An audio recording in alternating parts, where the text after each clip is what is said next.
Order the town council meeting for July 16th, 2026. If you'd stand for the Pledge of Allegiance, please.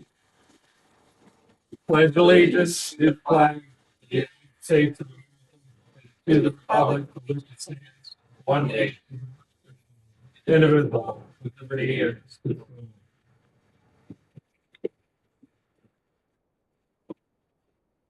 Is there a motion to approve the agenda? Motion to approve. For a second? Second. All in favor, aye. Aye. Opposed? The ayes have it. This is the opportunity for public comment on any item on the agenda. Is there anybody in the public that wishes to comment on any item in the agenda? If so, please come forward to the podium. Seeing none, we will move forward. Is there a motion for approval of the minutes of the June 18th, 2026 public hearings? Motion. Second? Second. All in favor, aye. Aye. Opposed? The ayes have it. Is there a motion for the approval of the minutes of the June 18th, 2026 Town Council meeting? Motion to approve. Okay. Second. All in favor, say aye. Aye. Opposed? The ayes have it. Is there a motion for approval of the minutes of the July 7th, 2026 informational work session? Motion to approve. Or a second? Second. Discussion. Go ahead. I had kind of read off a statement in there, and I wanted that to be included. There, I kind of had deferred comment, and I thought the comment kind of had some merit to it. So if you want to give you the quote exactly, or if you want to make a general reference, but we just think we've discussed the minutes and things like that. We just approved the minutes from the town council work session that had councilwoman quoted on public comment, but then something that was substantial that was during the work session wasn't done. So what's how would you like to handle that? Yes. So one of the items that we've discussed is with public comment. So the meeting minutes we just approved had a quoted for public comment, a councilwoman that was quoted.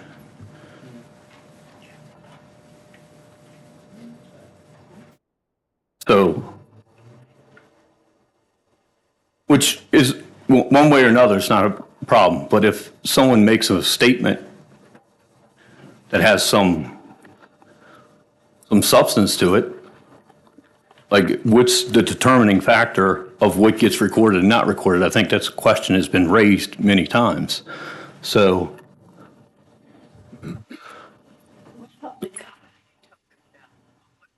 on the June 18th, we just approved that. And on public comment of that, it has the 3 public comments quoted. However, on the July 7th work session, I had a substantive comment that was there was no mention of it. So I'm just asking, and this is done again, I guess we can reflect it to the statement said in the video, or we can do it something like that. But it's just, again, it's trying to record the minutes, which is the official documentation of it. So, Well, was it making a motion to amend I this? said discussion.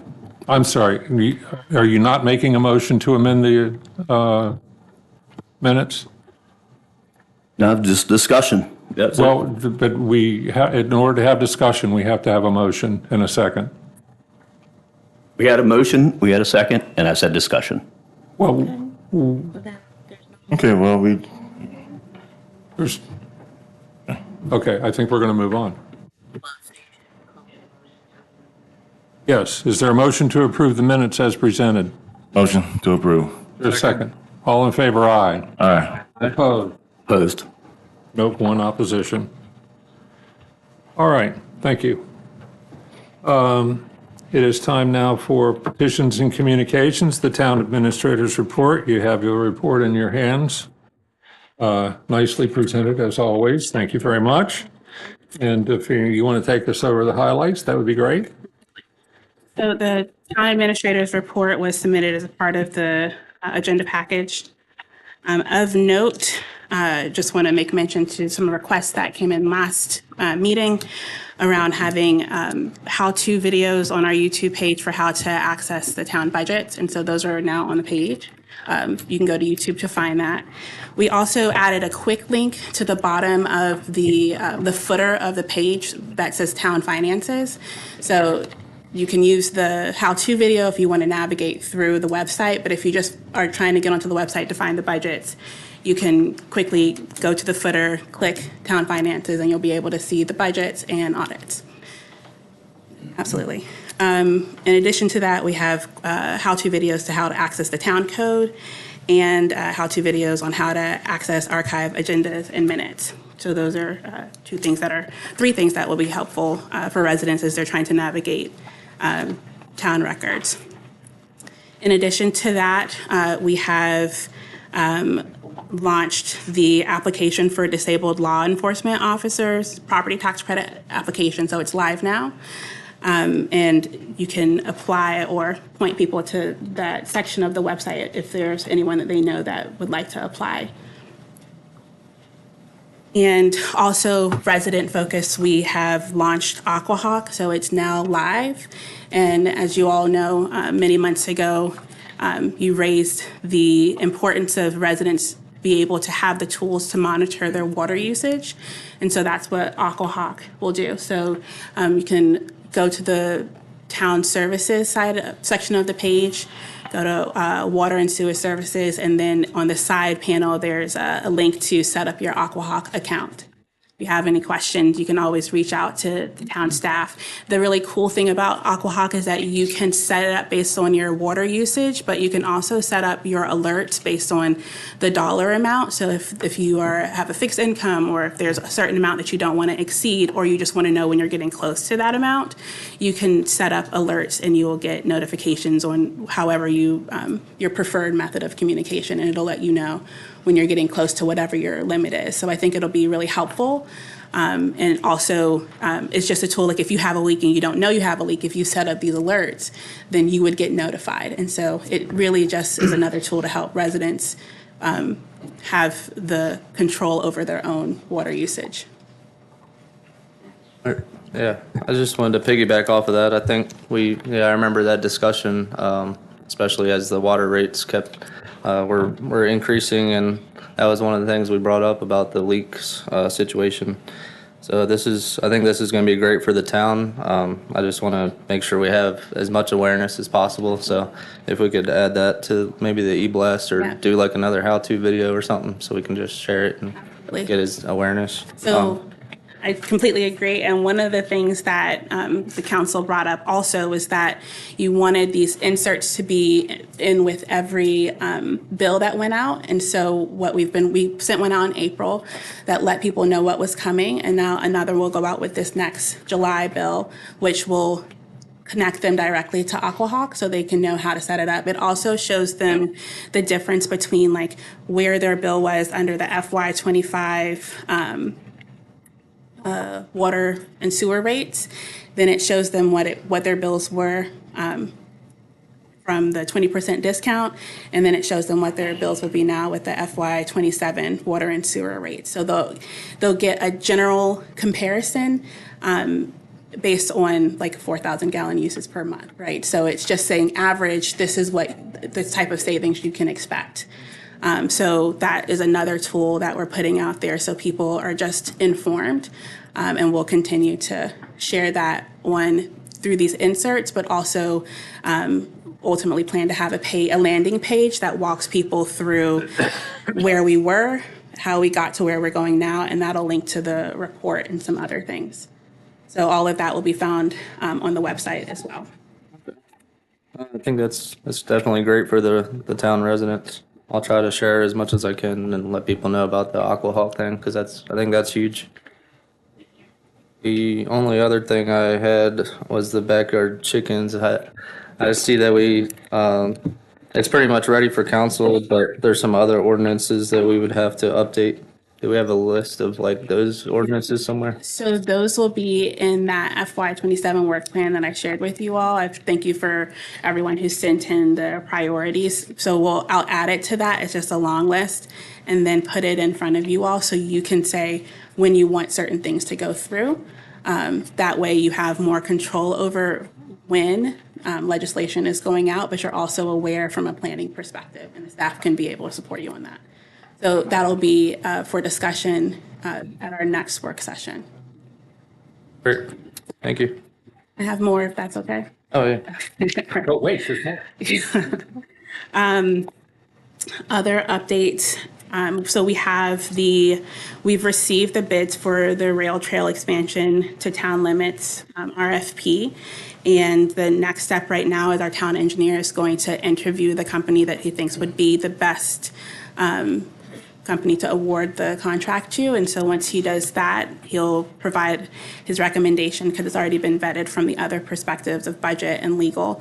And then it'll come in front of council. So you'll see that in front of you for vote at the next council meeting.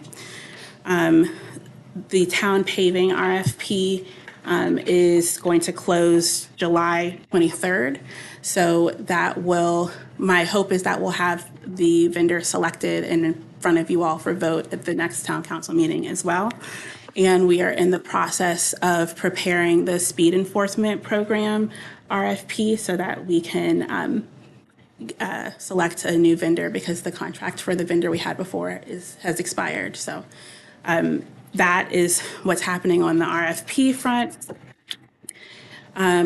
With the water park demolition, you probably have seen the signs out there, the gates, so they're staging, getting ready to really take demolition to the next level. So we will be in the e-blast tomorrow. You'll see information around the appropriate areas to walk or not walk, and we just ask that people really adhere to that because we want to make sure that we're keeping everyone safe and we're giving the necessary communication to the community, but also to the Northeast Community Center so that they're aware also. Do you have questions about that? No, I was just gonna say I talked to Erica Love at the Glow Party, and she was really appreciative of keeping them in the loop at the community center. Yeah, and I drove by, I've been over by the water park a couple of times just today, and there's a lot of activity going on, and it's after a year and a half of us working on this, it's nice to see things actually happening over there, and they're tearing it up pretty quick. Additionally, some things that are, we had our quarterly water and sewer partner meeting yesterday with our partners from Anne Arundel County, Calvert County, and North Beach. We had our town planner on that call specifically because of the ADU conversation, just so to make sure that all of our partners were aligned. We got some information about how Calvert County is planning on doing ADU, so Josh will speak more to that during his section. But just wanted to let you know that meeting was very well attended, and it seems to be helping repair the relationship that was challenged. We still remain in a situation where we have a discrepancy of how many EDUs certain partners have. And so we all aligned on having the EDU analysis covered under the water treatment budget. And so we, during our partner meeting, aligned on how we're approaching the scope of work with Nugen, which is who we intend to move forward with, since they were the ones who originally provided us a scope of work.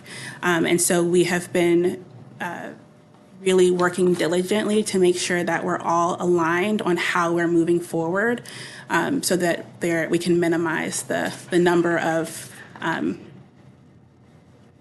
disagreements that can potentially arise from this, especially as people are trying to figure out how to incorporate ADUs. It's going to have an impact on the water and sewer, and so we want to make sure that everyone is able to align their legislation in a way that is thoughtful, but also keeps the the operations of the plant forefront, making sure that we're staying within our capacity guidelines. Yes. I had the privilege of sitting in on that meeting with our partners yesterday, and I want to say that all the other three partners, when I first came back into office, they were very upset with the management of, especially financially, of the wastewater treatment plant. I know it's the water reclamation plant or something like that, but it seems like we've gotten past those issues completely. There was everybody had understanding, and there were questions and so forth, but our partners were able to express their concerns or ask their questions and everything and get reasonable answers, and the meeting was over in an hour. And so it was, compared to what it was like a year and a half or so ago when I sat in on the first one after I resumed this office, we've come a long way, and I feel that the staff deserves a great deal of compliments for their efforts at managing this. Josh, Amelia, and many others, Dan, the treasurer. So and Jay. I mean, so I just wanted to compliment our staff for the progress that we're making in that partnership. Thank you. I didn't mean to take that long. I'll keep it fast. Well, I'll make up for it. Yeah.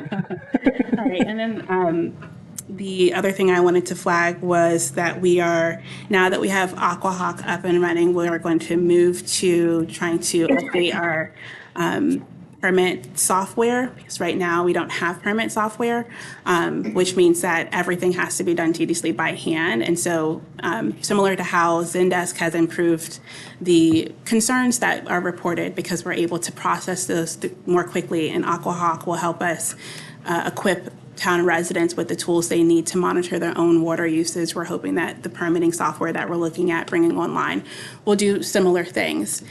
We've also received requests for flow diagrams of how the permit process works and general timelines of what to expect. And so those are also on our list. So we ask that you give us, bear with us, give us patience, give us grace. We are working to try to improve a lot of systems at one time, and do so in a way that is mindful of the full system as a whole, because we really want to not do things piecemeal, but do it in a way that's thoughtful, and is going to give the town residents what they need most, which is access to their information. And there was also a request for further explanation on how the EDUs work, and so we have that as well, where we have that on our list as well, to get on the website for anyone who has future questions about EDUs and just how the town applies them, because our biggest thing is having systems that work well. So it's, even if you don't agree with the system, you at least understand it. And so the town planner's report is also submitted as a part of this. So if you have any questions about that, this would be the time to ask that. Otherwise, I think I'm done. I'll touch on a few things. There was a lot there. Yeah. That was a lot. Yeah, that was super lot. So I think I'll start off by saying, like, a few of the items that I had mentioned about the work session that were scheduled, that I discussed, where I guess we're more of a front-facing way in order to have the things added to the work session with the, like, through the base camp thing and stuff like that. And it kind of all, there's a connection to them. And so with just how I kind of took the notes here, like, so with our town paving, I know we had discussions in regards to that, and I've looked at and actually have a probably been dealing with, like, for like 9 months, since, like, one of the first things I did was discussing, like, stormwater management and just how where we brought up like the compensation, where not just us as a council, but like 20 plus years of, I think the chapter 50 hasn't been updated, you know? And that's something that is being undertaken currently from town staff. I found another item, just the confusion of it. So me and Jay, I was like, nah, Jay, I'm like, what are you doing with paving and stuff like that? And we kind of had some back and forth, and then I'm digging through trying to like fact check myself, and I've noticed like in 2003, we kind of like divvied some stuff to the town, Calvert County. And so where there feels like there's a limbo, and there's not like there's a missing part of the administrative process. I think like that's where we could use some work on some time on some work session to kind of have that some uniformity with our right-of-ways and our paving schedule, and that links into where we had met in March about that, like the parking to be addressed. That was discussed in the work session, where I guess Wayne's not here. Wayne had brought up like just how, in Sarah's report on the width of the streets and stuff like that. I think the biggest concern I have is the unknown. The ADUs are trying to be in compliance with the state law, but where I assume that it's going to be one way, Jay gives feedback that he's like, there's a lot of people that show interest, so we can only assume what's going to happen, and the last thing you want to do is limit parking to only one side of the street. And some of that draft that was presented to us at the work session kind of looked like that might have a dominoing effect of that way. So that was a concern. I guess the Aquahawk. Do you want me to just keep going, or do we? Have more comments, it's fine. Okay. So like the items I listed as far as at the work session, there are things that I wanted to undertake with like staff support, not so much go to like closed session, things that wanted to work towards like getting more understanding and things like that. And I hadn't got anything, so I don't know if that was a miscommunication or something like that for why we have a closed session on the agenda. But I guess we can discuss that at that time. If you have comments about my report. Yeah. I was just kind of saying I was listing things for town, like to put on the work task that we had all agreed in February that we were undertaking. Can I clarify? Sure. So what I asked for you all to do is make that list so you all can set the priority together as a body. But that wouldn't happen now. That would happen at the next work session. So at the next work session, what you'll be able to do is sit in front of all of the lists that's informed by everyone here and say, all right, when do we want to do this, right? Because you brought up a really great point. There are a lot of things that need to be updated. There are a lot of systems that may have worked for 20 years ago, but don't necessarily work for now. And I feel that with you all because I'm managing the staff who has to deal with the implications of that. And when saying that, also keeping in mind that we cannot do everything at the same time. There has to be a methodical plan to move through it so that we don't just get it done. We get it done in a way that's well thought through and sustainable so that council in 15 years isn't having to go back and fully reinvent the wheel, right? So I've received everything that has been sent to me.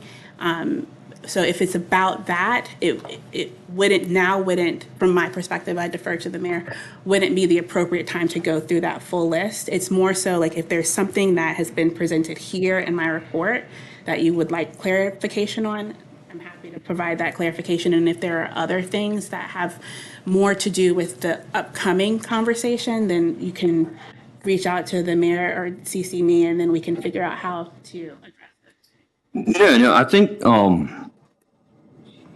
like talking to some people, like the items that we're going to have as the legislative thing as far as it relates to Chapter 50, these things are in place for your staff.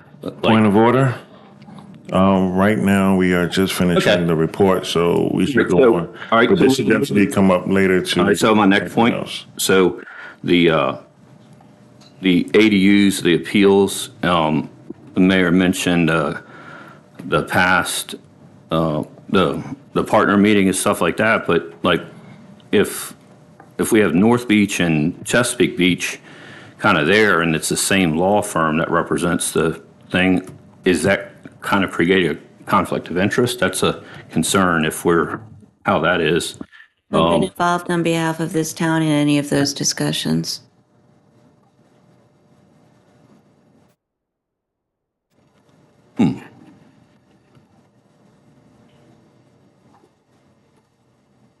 That's strange. So the Highlands in the part that's kind of in our town, maybe, if they're getting infrastructure in place, was that anything that was brought up, and are we given representation for them? Because I think there was like $100 and some thousand fixed fee that they were going to have. What was there any feedback from how they're being handled at that partners meeting? So the Highlands, part of the Highlands is in town, part of the Highlands is not. However, as an HOA, they have to make the decision if they want to connect to the town first, and then they would have to petition the county to figure out how that would look like in terms of connection fees. The last conversation we had with the Highlands was over a year ago, and they indicated that they had to have some internal votes first with their HOA, and while I think they got the votes they needed, but they said it was contingent upon grant funding, and we have not heard from the Highlands since then. So that has not been a key component of our water and sewer partner meeting. It just feels like if it's $10,000 and $20,000, so $30,000 for an EDU for a resident, then why wouldn't that be the same price for them? It just doesn't feel like it's fair It's to a them. moot point right now because we're not moving forward with that. All right. Or they're not moving forward with it. I mean, we're willing to discuss it and to collaborate if it's possible. But they are the ones that stop the discussion. And just for clarification purposes, the grant wouldn't be coming from the town. I think my understanding of what their HOA voted was that they would have to reach out to other funders to be able to afford to connect to the town, not that the town was going to provide any grant funding to the Highlands for connection, just as a point of clarification. Yeah, I just think that if, like, I don't know why, their fees are so much, that's kind of maybe, I don't know, not very fair. Thank you for your report. All right, You have a couple questions. go ahead, Laura. My first question is, I noticed this logo, and then I see something here that says the update of the signage and that they're at the front of the town. So I'm just wondering, are we rebranding? Are we, what's going on? Yeah, so that's a great question. I'm not planning on rebrand. Yeah, we're not planning on rebranding lace making logos.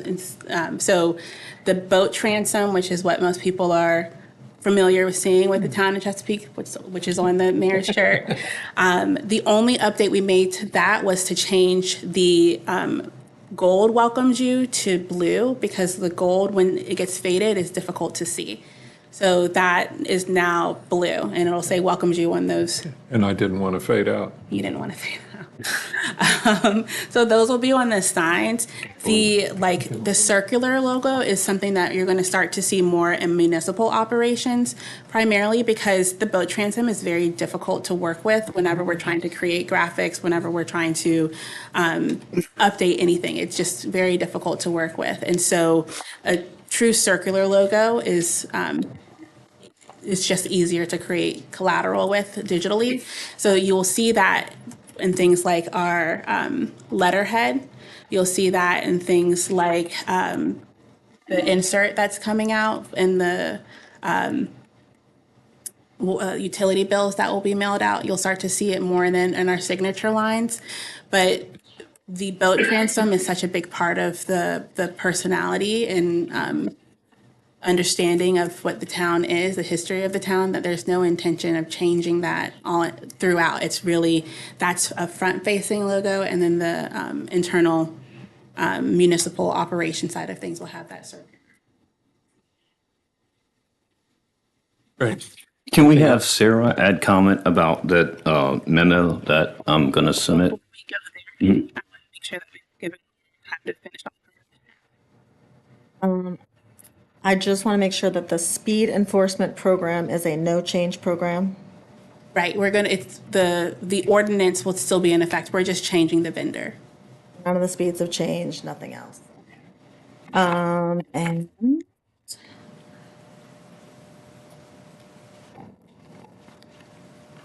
I just have one suggestion for the zoning code and the comprehensive plan, to put it at the top of the planning and zoning page, because people rely on those two documents the most when they're coming to develop.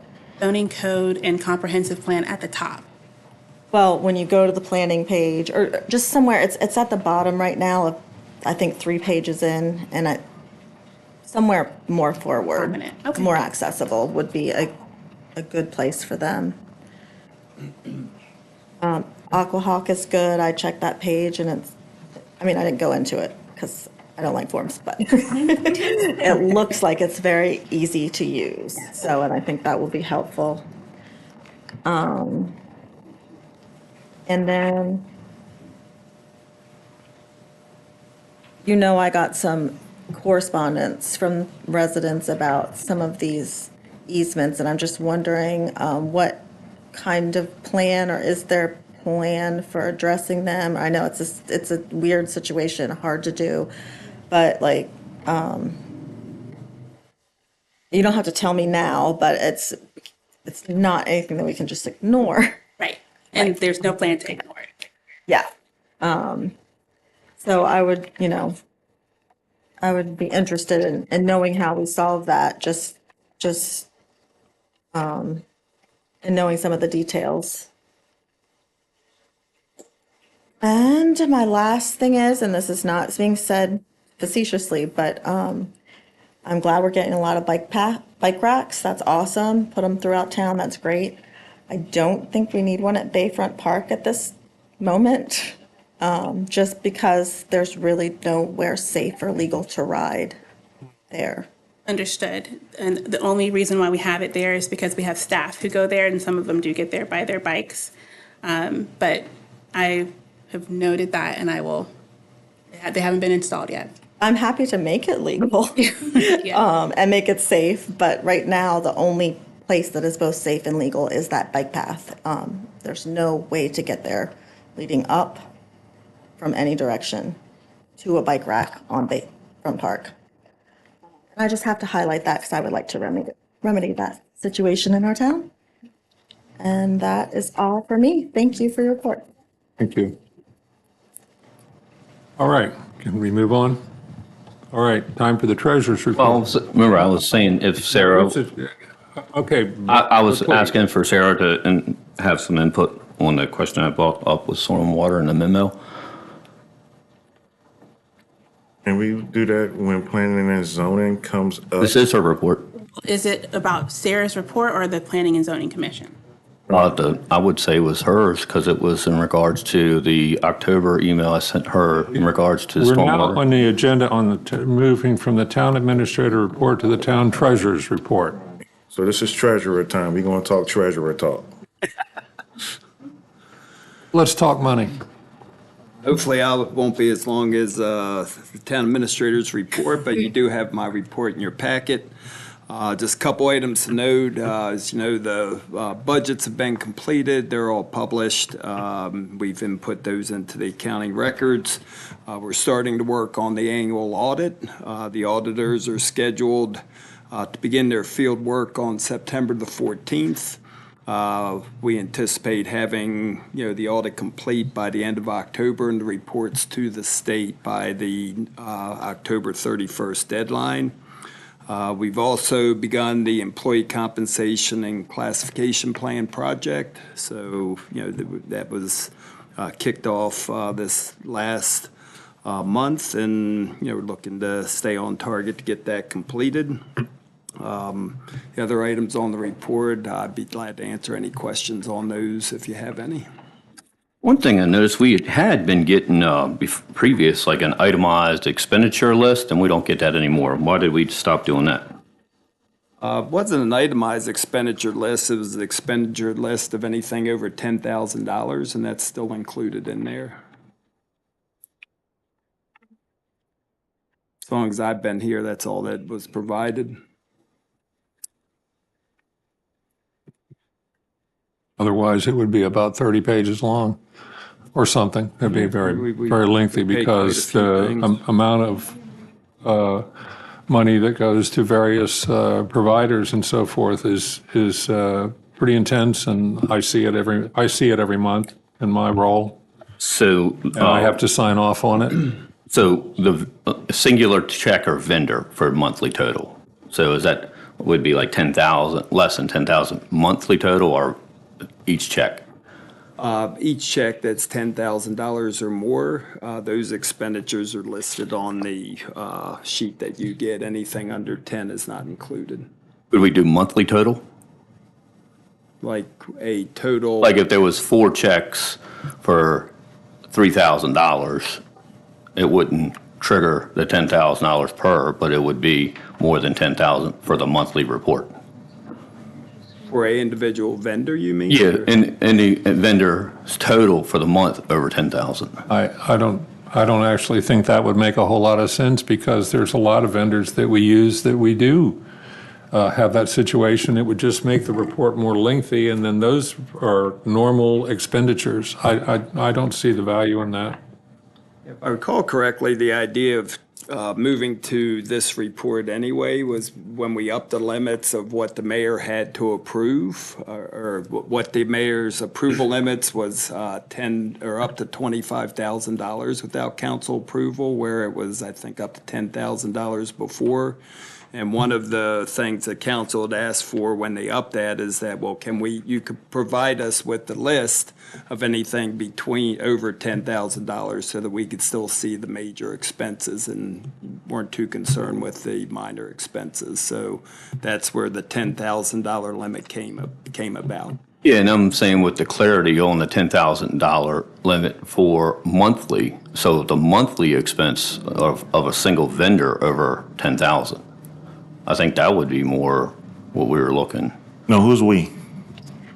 When we said to move the total up to 10,000, right? But when you say we, is that Okay. something that you think We, all of us have the consensus on? transparent financial disclosure, like if we're looking to have the finances disclosed and we have, just say, $8,000 check, right? You can have 3 $8,000 checks for $24,000, right? Sure. And we wouldn't know about it, right? I Well, wouldn't see it on this Okay. report. no. And let me also share with you that I see every expenditure myself in my role as mayor, okay? And I have to approve them before they're made. So I don't see the point in bringing that to the council. This is to show you the higher expenditures because that was what was requested. So I think we've got a good system, and I think we just need to stick with it. And just to clarify that a little further, the town administrator signs off on everything as well. So before a check is mailed out of the town, it has to have my approval, it has to have town administrator's approval and the mayor's approval before anything goes out. So That's yeah, there anything are- and everything, Yep. right? So, I mean, we've got we're triple checking this, and so I don't see any reason to change that. All right, if we can move on, anything else for the treasurer? Thank you, you're doing a Soccer great, goals, Eric? I'm sorry? Did Eric see the soccer goals? Not, but I've heard it. Heard. Nice. They got them? He gets to make the first shot, Oh, yeah. and I'm gonna block it. All right, let's move on. Let's move, you're going to block? Okay. This is going to be interesting. I'm going to shoot video.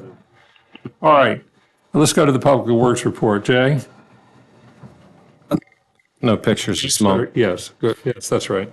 Did I miss something? No, I just didn't put a check mark down, but now I did. Go ahead. I'm sorry. I have my report. I want to add a few things to it in case it brings up more questions. And so we can just get the questions at one time. I've learned there's been a public outreach for our tennis pickleball courts, nighttime lighting. If we do any upgrades there, they're currently high-pressure sodium. We can't even purchase those anymore. They would move to LED. So I've done some research. It's about 12 grand installed with the current wiring we have now to put in equivalent lights, which will be newer.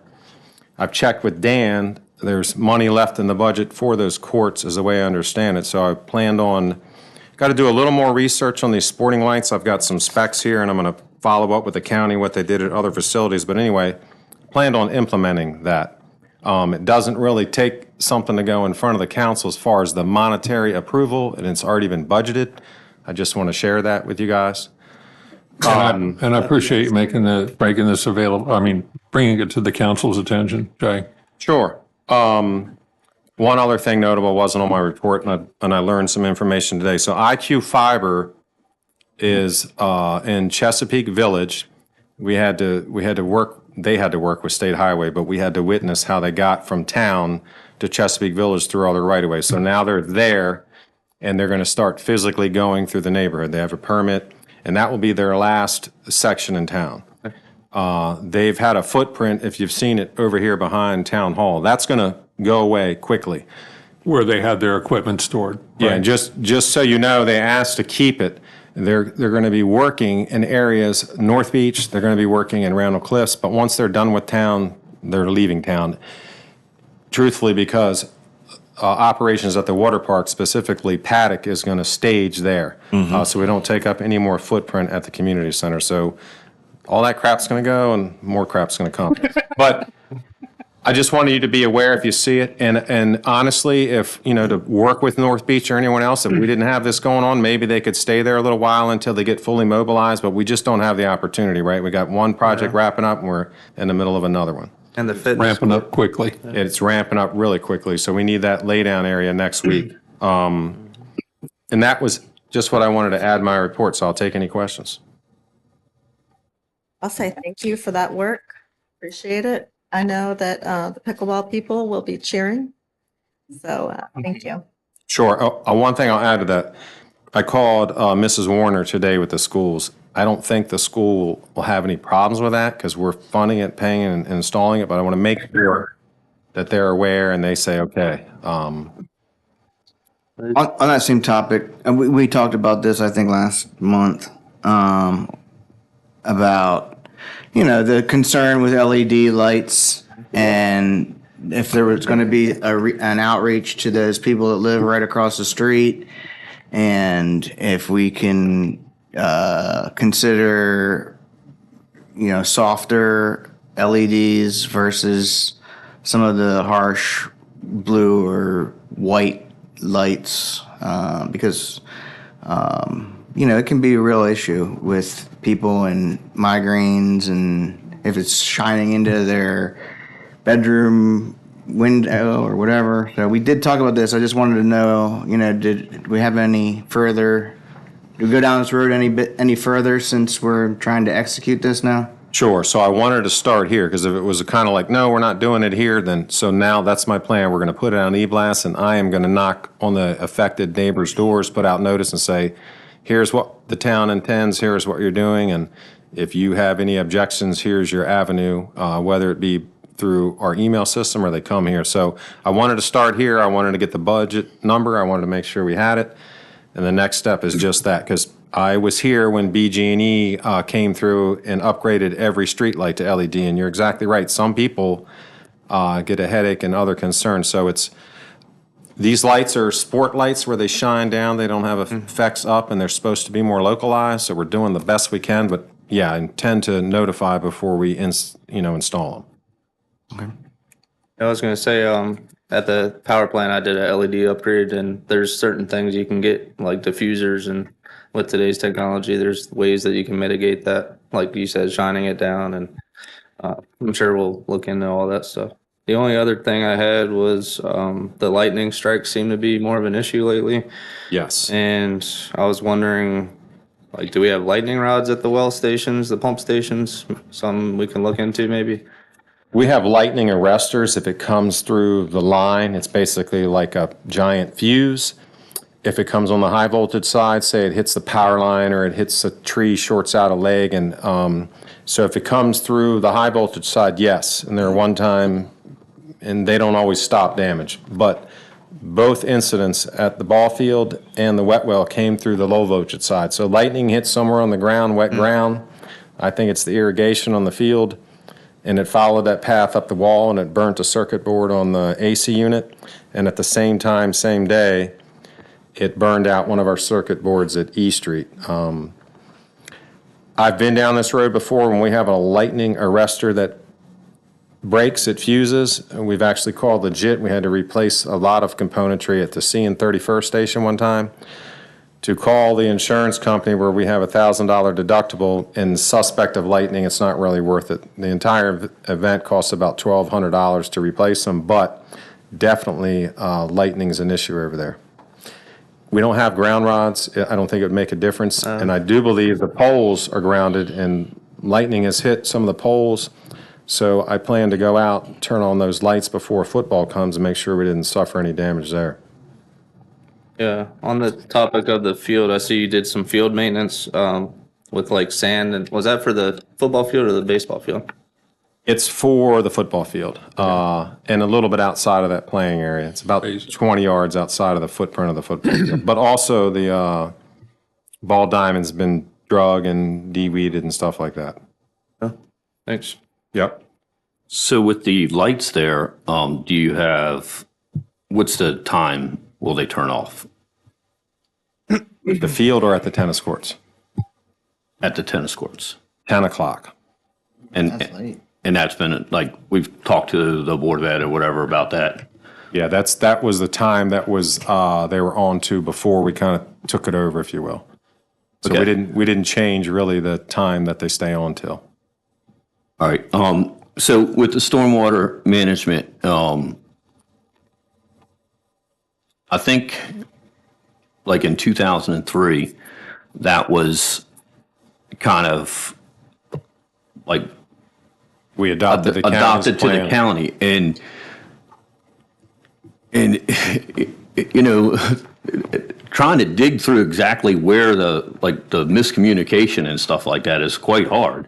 So what I've put together is that people call, and it's a kind of a whatever, it's fallen through the cracks throughout the years. And what do you know? I know that Sarah engaged her in a memo. I'll provide to everybody for that. And Can you clarify what do you mean by, because you said miscommunication, and I know you're having a conversation, but I just think I would love to follow that conversation. a stormwater management plan in the critical area. We have something for developments, but when we pave, we have to manage our stormwater. Yes. We don't. And there's residents that are bringing forth the issue. Yes, Okay. there's erosion, flooding, like it's a huge issue. So what do we know about that? Well, I can tell you, you're right. We adopted in 2003 the county's stormwater, so they basically adopted their plan as far as that. When it comes to paving, we mill and put back the exact paving that's there, so there's no stormwater implications than anything different than what we had. Who inspects the plan? Like, there's supposed to be inspections that the stormwater management plan is in place and that it's, who's in charge of that? I couldn't tell you, Dan. You know what I mean? Like, so this is the bureaucracy, right? It would be because of the county. If the county's in charge, they would have to delegate it to us for them. It's a missed, something that's missed in our town. I don't know if I agree with that, but Well, what does the rules say and the law say about it? as far as what implication, I mean, what A specific? stormwater management plan. We have one. We adopted the counties. Who's keeping up with it? I would say the town. Planning, zoning, public works, all bodies. Is there a specific, something you think that's wrong? Or, Yeah, I mean, there's a ton of people that complain about stormwater. I mean, even in like, if you look in the report for the, well, the I just green want to be team, clear they that moved out. If there's people that are having problem with that, they need to report it through town hall to go to Public Works. That's up on the individuals that are having a problem. They Right. do. Okay, do you have information about people that have reported that has been ignored? Yes.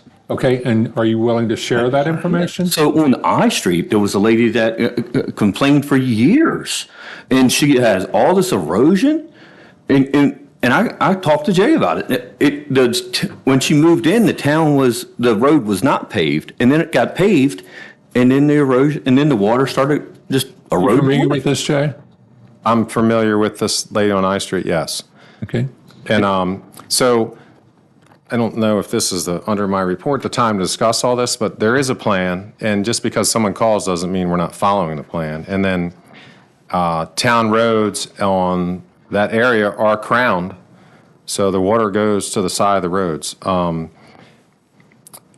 so within that right of way, we've made improvements to help that particular situation.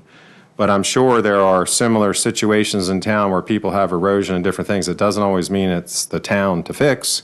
But if I'm aware of anything or if I knew of anything specific, we can take a look at it. Well, and given that a lot of the older streets in the town go back many, many, many decades, it's not surprising because I don't think that you didn't have the strict rules and everything that you do now. And go ahead. I'll add that I think this is a perfect example of the plan, that I brought it up here, the agenda that we're trying to follow, the priorities. So if it's something that you've identified through our residents and you find important, I think bring it to, like, get it onto one of the work sessions, because I understand the conversation, but I'm not tracking how I would be able to do anything as of right now, other than the fact that you've identified a problem. So I would like to know where in our code that there is a problem that we would then be able to take legislative actions against. So that would be my ask if you wanted to bring That this makes forward. sense. That makes sense to me. If I could add a little information here, just from my experience since I've been working here in the town, we had a representative from Calvert County for their inspections and permits that does stormwater management that came to look at stormwater between the plant and public works. Based on that, I would think that it may be Calvert County that does those inspections. I think it is. And where's the I think problem? it is. So the problem is, where's the report? Who's doing the inspections? Would it be Calvert County or would it be So- the town? It sounds like the question is the town doing the inspections or is it Calvert County? I think the issue is that there is confusion in the question. That's exactly what I was getting at. I think that the town has the county inspect on certain development areas. And when there's an agreement in place, which you were discussing, there's an agreement in place. The Rod and Reel has an agreement in place. The development in Richfield Station has an agreement in place. But the town in general, we're supposed to, I believe, maintain our stormwater management. There's from 1970s, there's a stormwater management plan. That's the only one I can find that's recorded. Well, let me ask you this, Dan. We established a work plan for the council, and I don't believe that this is on that work plan. And so is this something that you want added to the council's work plan? Yes. Okay. We'll make note of that, and we'll figure out how we're going to handle that going forward. And that's going to be up to the council whether we add it to the work plan. Okay, thank you. Let's move on. Anything else in Public Works? That was the longest Public Works report you've made in a long time, Jay. Don't blame me. All right, Water Reclamation Treatment Plant report. right, good. Wastewater treatment plant, I'm sorry. You said it. You said it. It's hard to teach an old dog new tricks. I'm fine with wastewater treatment plant. I still call it the same thing. So, I will start off with about the partners meeting because I know Samila, you wanted me to touch on that. You were going to say, were you getting ready to say something? No. Okay. Gotcha. In regards to the partners meeting, we had a meeting yesterday. We met and discussed the completed capital projects from FY26, the upcoming capital project for FY27, and the 5-year outlay for the capital projects. We also went over ADUs discussions. That's still an open discussion. It has not been closed out. We did have some information that came from Calvert County as to how they handle ADUs. The way they do it is if there's an ADU built, it is assigned a single EDU, and they actually charge for that additional EDU to include all capital connections for sewer and water, which I was kind of surprised in that. That's pretty extreme side of it. We did discuss, as we had discussion at the work session, the couple different options I was saying for either be one EDU or base it off of a percentage of the ADU compared to the primary home, or the where we did ADUs based off of the total square footage of a property. As for Anne Arundel County, I didn't really catch how they're doing ADUs as for accounting for flows, and didn't really get any information from North Beach on that. Other than that was pretty much all we went over during the partners meeting. Can I add to Yes, sir. that? Because since I sat in on that meeting, I want to say that I'm really proud of one thing. That the first partner meeting after this administration took over was very hostile, and the partners were very upset with what's going on. The meeting yesterday lasted just about an hour, and it was completely cooperative and great communications among all 4 entities.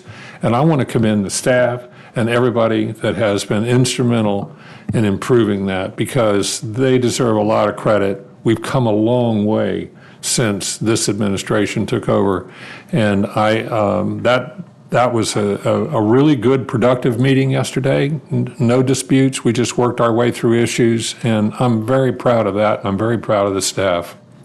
And what I'll add to that is, it also, just from the ADU standpoint, it seems like, as Josh has said, Calvert County is already very clear about how they're going to do it. Right. Their situation is different than ours, though, right? Because they're dealing with the full county. They have people who have 3 acres. Maybe the house is very large. So ADUs there are going to potentially look different than ADUs here. And so I think that's just something to take into account as we continue this ADU discussion into the next work session, that our solution can and may need to look different, because the landscape here is different. Our footprint is much smaller. I just wanted to ask who are the representatives for the other partners? I know North Beach would be like the mayor and the town Oh, administrator. it's not the mayor. No? It's the town administrator and the head of public works. Okay. Who are the other? Anne Arundel County, it's, I don't know. Different people. It's have different different people. people come from, yeah. And then from the county, it was the public works, right? Public Works Director. Yeah. But everyone, the county administrator and county administrators from both counties, and the town administrator from North Beach and mayor are all on the calendar invite. So whenever we send out agendas and memos, they all get that information as well. But I'll repeat myself. I'm glad to see a very cooperative meeting with our partners. And I know I asked this before, but the 5-year plan, does that involve a capacity increase? Or is that part of any of these conversations? So I'll say this and then I'll pass it to Josh. So right now, I believe the state mandates that if you go above 80% capacity usage, you have to upgrade. And that was something that we shared we're not there right now. That's not where we operate. But that is something that we shared with our partners, that they need to be mindful around how they implement ADUs, because we have an obligation to stay within our capacity limit. And so that is because if we go above it, we have to do it, and then it becomes an expense that everyone has to share, and that has implications at so many different levels, as you all are aware of. So we have stressed the importance of being mindful, and my understanding is that the state has provisions in the mandate that they have given that allow you to control for what your capacity limitations are when it comes to water and sewer. So we are aware of it, and we have been forthcoming about our expectations with our partners, and how we're all applying the mandates that are coming down from the state. So it sounds like the goal is, in all the budgeting right now, is not to, and to stay within. Correct. That is the goal. I hope we stay there. You and me both. But I'll let Josh add to that as well. And I mean, when you have to be 80% of your design flow, which we are 1.5 million gallons, average for the year. So we would take every day during the year, what was our average daily flow? If we exceed 80% average for the year, it has to be 3 consecutive years. Then we're required to go into stages of looking for upgrades for the plant for capacity. And so roughly where are we now? That's a good number. Good question. It's been very dry this year. We're averaging about 440,000 gallons a day. Because of how dry it's been. Last year, I think we were up around 550 to 600,000. So, and so that's over a 3-year average. So in other words, what I'm hearing you say is that we're nowhere near it. We're in good shape. We're in good So shape. far. Okay. Now, That's what I wanted to hear. And ADUs, whatever way we wound up accounting for them, we still account for, this is based on the actual flow coming into the plant Right. through the flow meter. So regardless of how ADUs are counted, that really doesn't affect us. It's the actual flow coming in when it comes down to that. ADUs and EDUs and how we calculate that just gives us an idea of what we could be expecting to receive from all those properties should they be giving full flow. So does that exclude stormwater then, since it's just flow coming in? It does not. It is whatever flow goes through that flow Oh, meter. because that has its own flow from somewhere, the stormwater. Well, normally it doesn't go into the plant unless there's a leak. Yeah, but we do not have a combined storm sewer system. We just have a regular sanitary sewer system. So stormwater should not be going in there. It does Except for like rain, right? invariably get in there.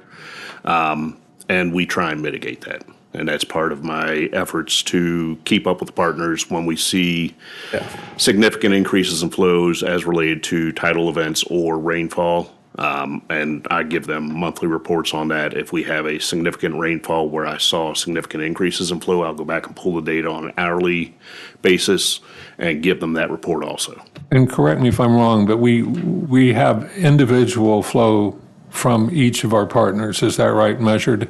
That is correct. We have one flow meter from Anne Arundel County. We have a flow meter at 3 pump stations in town, the primary ones that come to us, along with the gravity flow coming in from town.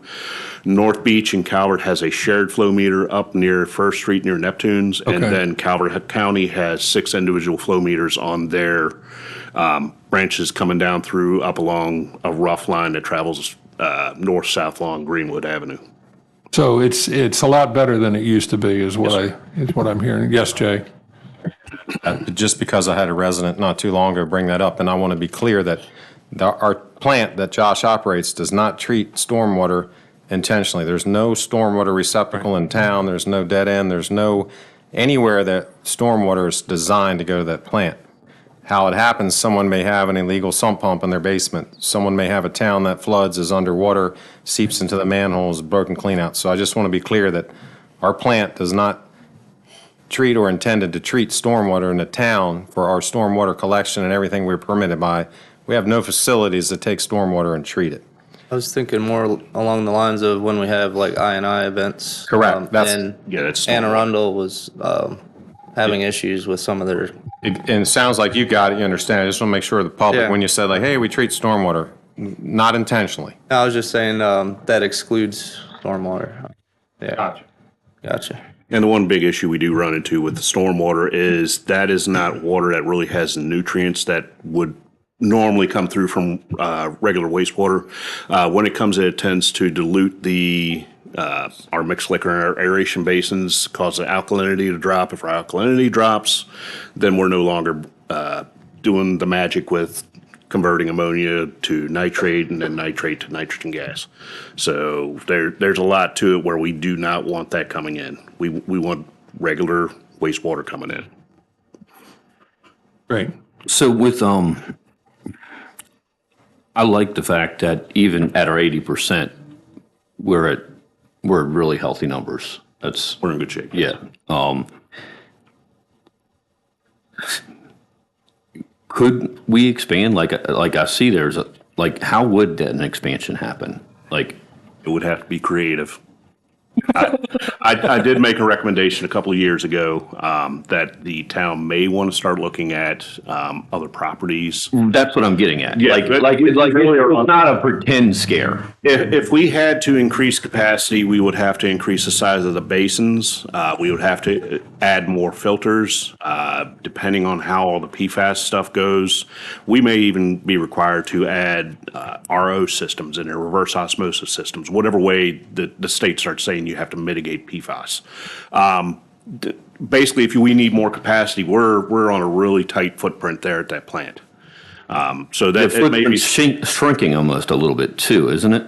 We're pretty solid there. The location of where we're at, say, if you're talking in regards to coastal, we're actually through the coastal resiliency plan. We were our own little island right there. Jay would be underwater in the back, but we're good to go where we're at. So there was a garage in the back that if we needed space, we'd have to relocate that and all that other stuff. Is that what would have to happen? Like it's an in-depth project. That would possibly be an option if they were able to expand in that capacity to put stuff down there. But that's probably not. We're nowhere near that. Where that's at. And yeah, exactly. We're seeing 400,000 gallons average a day. We're 1.5 million gallons. You need to see 80% of that for 3 years consecutive. So If we have 2 years at 80% and then we have 1 year where we're not, hey, that timer restarts.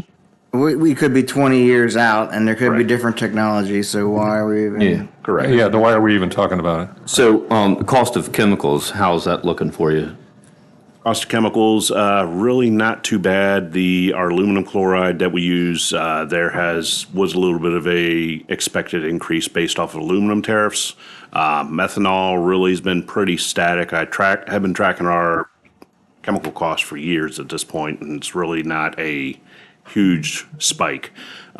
When you see issues with other municipalities talking about their chemical costs, I've dealt with that with Anne Arundel County, I've dealt with it with North Beach saying it's usually in regards to chlorine, and Jay can probably speak to that. Chlorine costs have gone through the roof. We don't use chlorine. We have UV banks for our disinfection. The only chemicals we use at the plant is methanol, aluminum chloride, and polymer.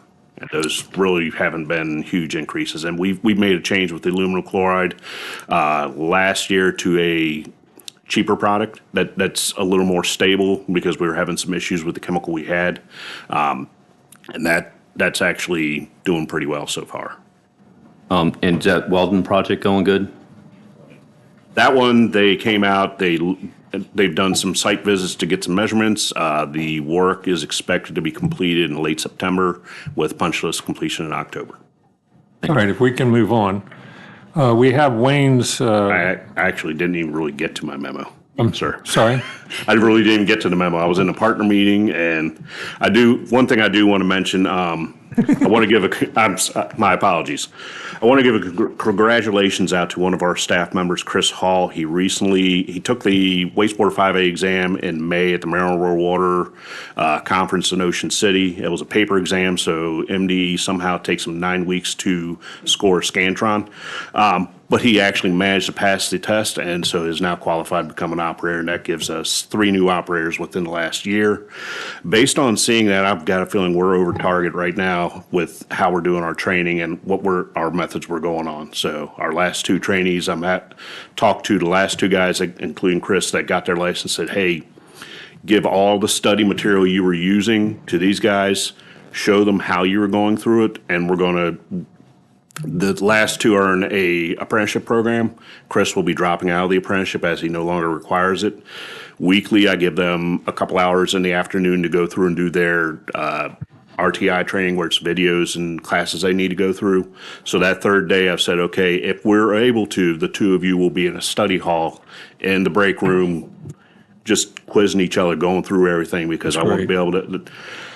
I really don't want to have them screw up my budget this year, but I would be completely willing to stand before you all and say, hey, we need to make a budget adjustment for the salaries, because I got two guys that became operators that I was not expecting them to become operators. Chris, I did have budgeted. I had budgeted for one operator promotion in the year. Remember, these guys are getting it done right now. That's great. I mean, you should be proud of yourself too. Thank you. Yeah.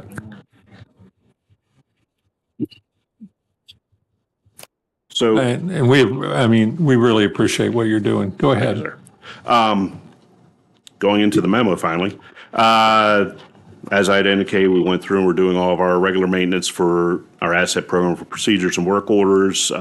During the recent heavy storms, we had no identified high flows from severe rainfall.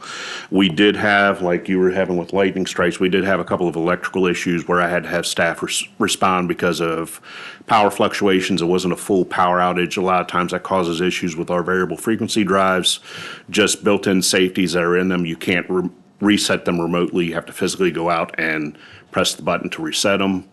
So there was, I believe it was 2 storms where I had to have them go out and do that and just take a walk around, make sure there were no issues. And I know it's a hike for you to get here, but are any of your employees, do they live nearby?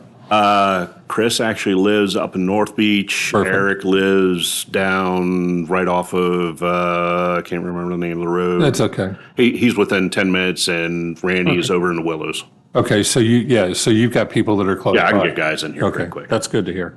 So That's reassuring. So we did our lockout, we had recently did confined space training at the plant through Maryland Rural Water. We did training at the plant instead of up here at Town Hall. It's just easier for me to do that rather than I can't pull all of my guys out of the plant. I have to have at least 2 guys there. So that means 2 people that didn't get trained. So what I do is I figured, okay, we'll just have Maryland Rural Water come in, do the training in our lab. We've got a smart board up on the wall. Do the class through there, and that way everybody can get trained. We had a couple of people from Public Works come up. We had lunch. Everybody was good to go. We have a lockout tagout training scheduled for July 29th and a hazard communications one scheduled for August, and I'm completely forgetting which date that was on. Another thing we're working on, I thought you had some. From MML, I did a little bit of research trying to figure out options for funding for the Headworks project. As we've discussed, as a $3.2 million at the last estimate project. I didn't want to put that in the budget because I don't want to put that debt service on the citizens in town, North Beach, Anne Arundel County, Calvert County. So we've been looking at trying to find a means of funding. We had looked at MDE grants, USDA grants. Both of them we were told we were ineligible because of the medium household income for the town. So that has completely shot us down on that. When I checked with some people at MML, one person from RK&K Engineering had said there was an option through congressional directed spending with the U.S. Senate or the community project funding through U.S. House of Representatives. That would be looking at, let's see if I can find out where it was, targeting EPA state and tribal assistance grants. They don't have the limitations that some of these other grants have for the medium household income. So the possibility is there that we could do that. The federal government would take care of 80% of it. The town and partners would be responsible for 20%. So that's going from $3.2 million at last estimate to $640,000, split among the partners. So that's a little more palatable than where we were. We got a lot of work to go to get through that. I'll just go down what I have on here. May I ask a question about just that? Yes, sir. Are we using the lobbyists that we use for other? Yes, so we Okay. just reported out on this yesterday. So we'll be following up with her because that firm has said that we can reach out and they'll help us navigate it. The biggest thing that we shared with our partners yesterday, that because it could relieve such a large financial burden for everyone since it's a shared amount, they would need to start the process of sharing with their council so that we can get letters of support. Because when it comes to congressional requests, a part of your package is submitting letters of support that say everyone wants this. Okay. And so that's a part of why we shared it with our partners yesterday, and we'll be employing or reaching out to our lobbyists for further guidance. Okay. Also Thank you. keeping in mind that it's at a federal level, so it could be different people that we're dealing with Right. when it actually comes down to making the requests, given the timeline.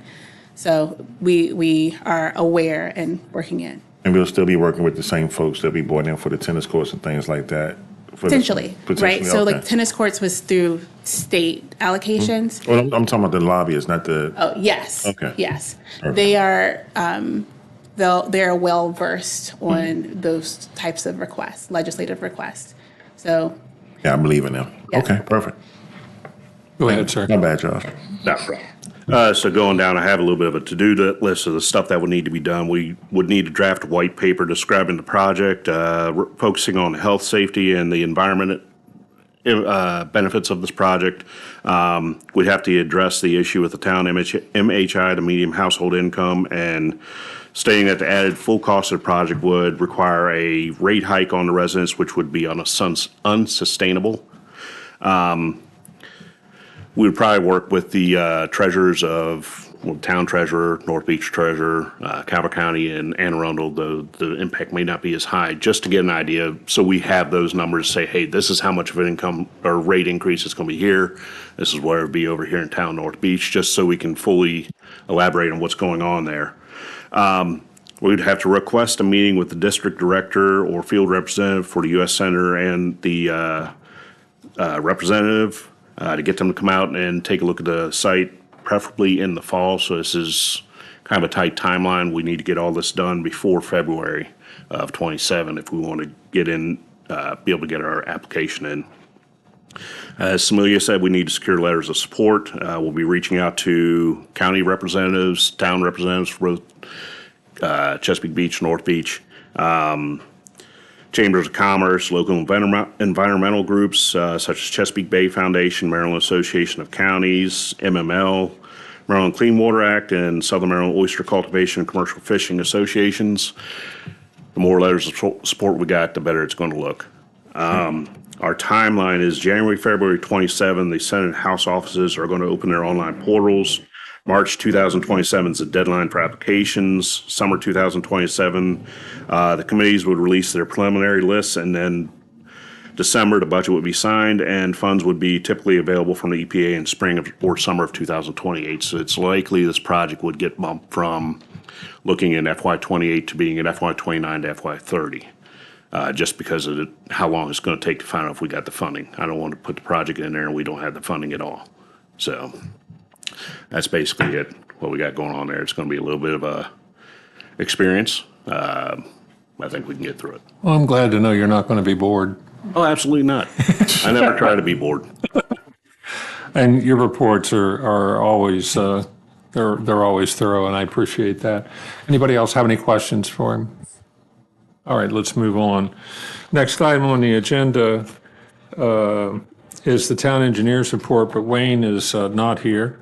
We have two documents from him. One of them is his regular engineer's report, and the other one is regard to the pre-construction design and progress meeting for the water park. Those are in your packet. If anybody's got any questions, I'm not sure anybody can answer them, but go ahead, Jamie. I don't have a question. Just a comment. Samilia, on the second page of his regular report for the Seagate pump station and floodgate, just the last sentence talks about routing scenarios for the direct discharge if the town wants to proceed. Is that just something that's still being worked internally on, or is there something that needs to come to us to make a decision? Okay. My knowledge is still internal, but I'll have Jay give a quick update. I think we've got permission, if you will, from the agencies. Now we have to do some realistic budget numbers, come up with that number, and then see where we're at as far as the town implementation. Okay. I just want to make sure there wasn't something slowing it down outside of that. Okay, thank you. Sure. And I think Jay and I could share with you how long that we've been working he continuously to get this done, because it's really kind of crazy the way it is right now. And so this would just be a huge improvement if we can get this approved, to be able to discharge water into the bay instead of behind the gate, always behind the gate with the way it is now. It just doesn't make any sense is what it comes down to right now. I mean, I like to point out, just in the engineer's report, there's at least 4 different examples how stormwater's in his report right here. Yeah. Like it's, Okay, good. All right, let's move on to the Twin Beaches Patrol. Lieutenant Phelps is here. Good evening, sir. Welcome. Good evening. Anything exciting going on in town? Lots of things. Oh, I didn't want to hear that. Mostly North Beach today, but Chesapeake Beach was That's kind of okay. quiet. That's what I was just dealing with on the phone back there. In June of 26, we handled 172 calls. It's up from 138 or 158 from the previous month. Also, they had 561 self-initiated. Out of those calls, we handled 4 thefts. One was a vehicle, the stolen vehicle out of Horizons was targeted, is what was determined on that one due to the vehicle itself. And then there was some traffic related, and there was some DUIs and assault and some other items. Any questions? I don't even have questions, but I'll just say, I know you guys deal with a lot of nonsense, so I just want to say. Calls are nonsense. No, I'm not saying that. I'm just saying in general, you guys deal with a lot of disruption on some stuff, and I know you guys are involved with, it's North Beach, but I saw the significant improvement there, but just in general, just thanks. Thank you. I just wanted to thank you for this entertaining report. I'm reading through this. Yep. There's a couple of things that are quite entertaining. Thank you. I think that's what been keeping me doing this job as long as it has. It's never the same every day. It's always, You're saying that you don't get bored, right? The ESPN top 10 right here. yeah. So, 911 hang-up calls is 24. yes.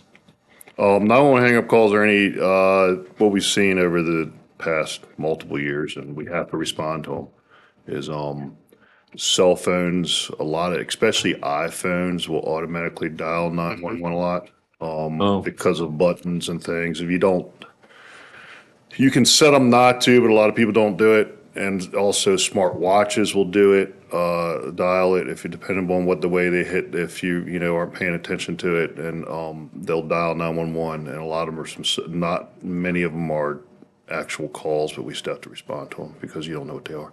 A lot of them's no answer on callback, or very few 911 hang-ups are people. I'm not saying they don't exist, but are people that actually need our services. They're usually a false call. All right, thanks. Any other questions? Thank you very much, sir. Thank We you. appreciate it. We appreciate your service to the town. Thank you. A great deal. All right.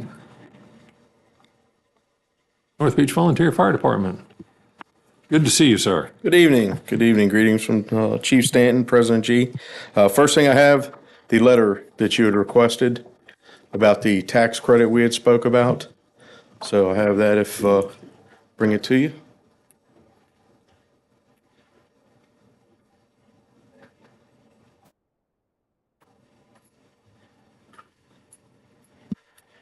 Yeah, it's it's amazing. I've lived in this town for a little bit over 20 years, and I never realized I was a boat transom.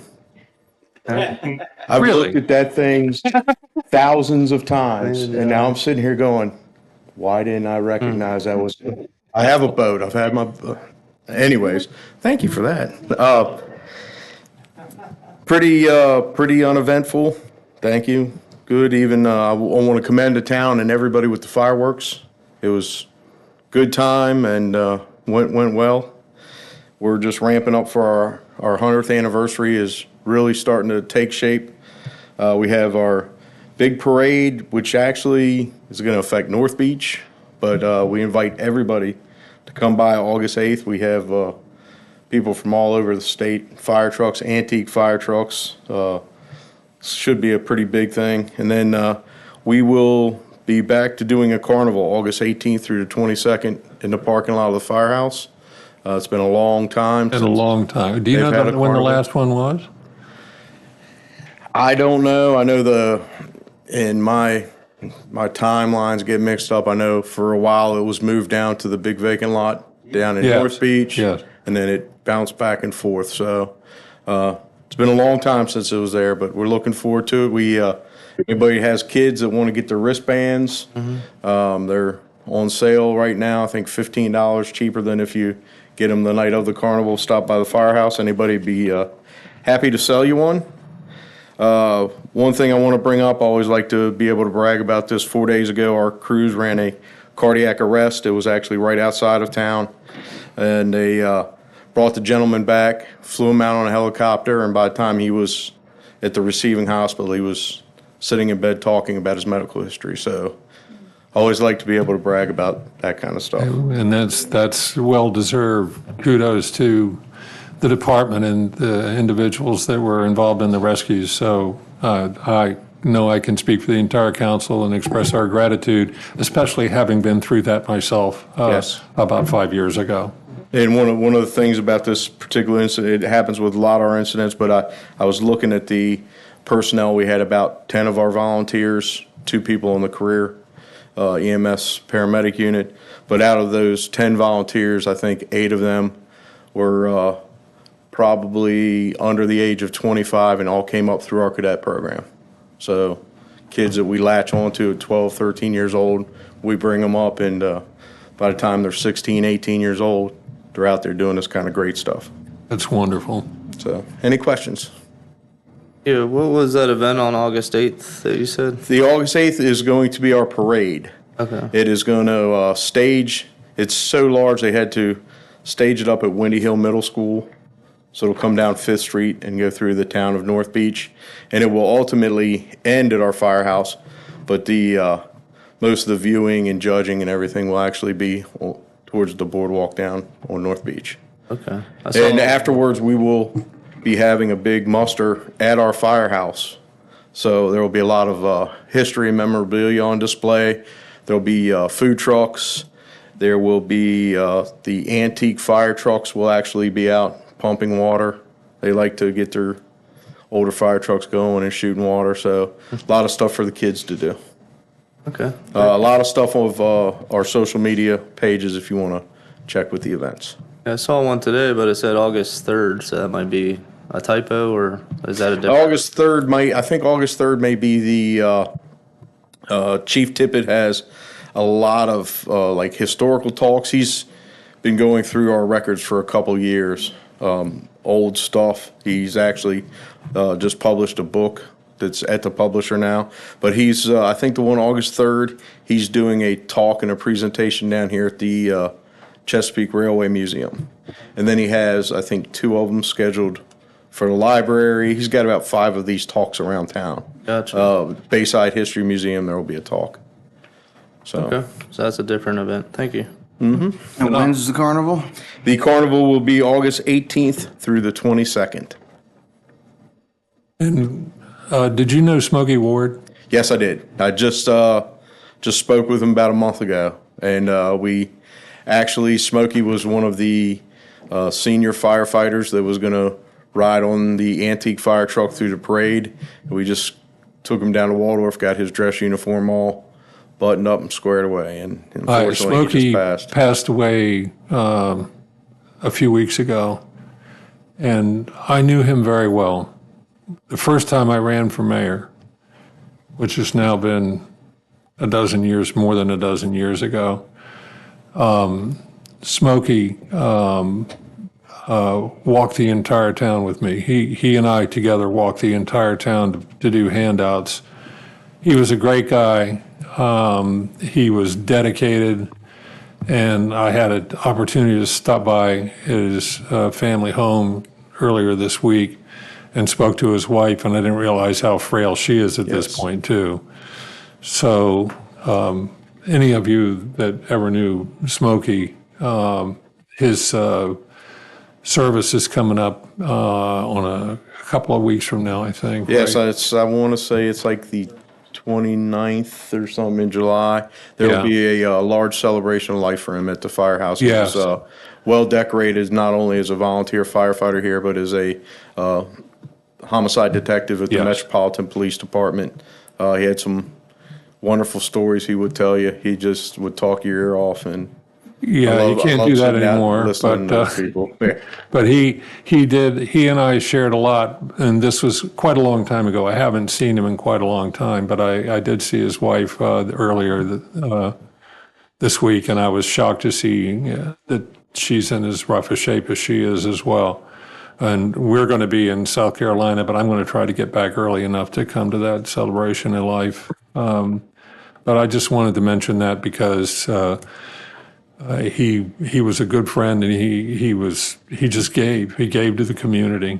And so and you know, both as a professional and as a volunteer. So I wanted to mention that. His brother Wayne is still an active member. He actually drove the fire truck on a call this morning. So Wayne is still very active with us. Great. All right. Anybody got any questions? Thank you for your report, sir. Thank you. It's always, I'm sorry that you have to wait till the end of the meeting, but. It's okay. It's always interesting listening to town. Okay. You're so polite. You're so polite. I've kind of, as far as the mayor's report is concerned, I've kind of scattered that all through our conversation tonight, so I don't think I will take up any more time on the mayor's report. Oh, this is the pictures of the water park being excavated. These are cool. Did you do these, Jay? I did it, the mayor's report. Yeah, these are great. I forgot about this. Yeah, looky here. We're digging up the water park. Cool. I have the snake in the. Thank you. The staff always covers for me. But yeah, I'm just really tickled to see that moving forward. I mean, it was a big deal. The council all agreed that this is what we're going to do, and we had our 2 years in a row establishing our priorities and so forth. And so it's great to see it happening, and I'm just really happy to see this move forward. And I'm looking forward because now my grandkids are old enough to serve as lifeguards, see? And your kids will be old enough to serve as lifeguards at some point. Years away. A few years away. Well, they'll have a lot of swimming practice, right? All right. But I don't have much more than that. It's been a lot going on, but we'll just keep on moving on. All right. At this point, we are going to introduce ordinance O-26-14, an ordinance of the town of Chesapeake Beach, amending the town code, chapter 290 zoning, article 3 zoning districts, section 290-10, land use table to prohibit data centers in all zones. And we're going to set the public hearing for August 20th at 6:15 p.m. All right, reports of officers, boards, and committees, Planning and Zoning Commission.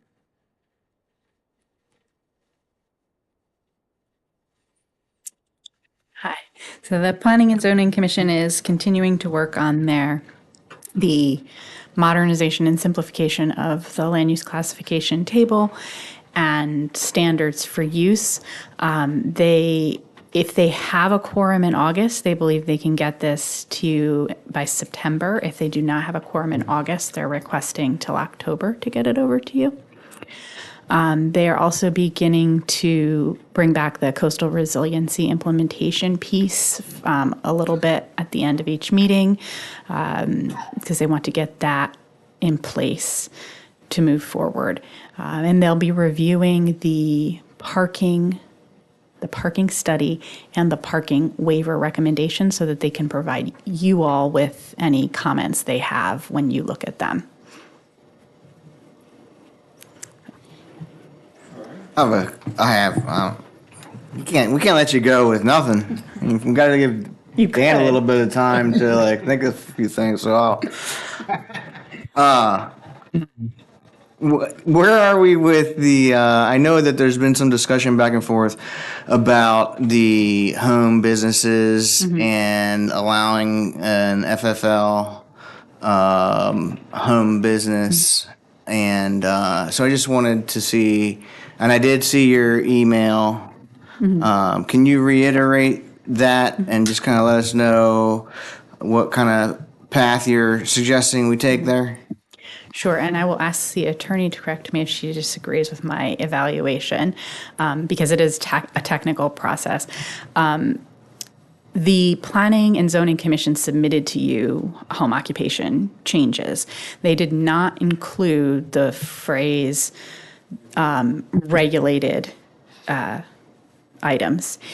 They heard from the gentleman who is interested in this specific type of home occupation, and they still didn't, they didn't see the issue with it, and so that's why they sent it to you the way they sent it to you. You added the regulated items, and so in my opinion, and correct me if I'm wrong, it wouldn't need to go back to, if the town council wanted to change that regulated piece, it would not need to go back to the Planning and Zoning Commission for review. It's something you could bring up yourself. That's correct. It is on the work session for the next one. Now, is that subject to the clause in our charter that says once we've brought up an issue, we can't bring it back up for whatever amount of time? You know what I'm talking about? Oh.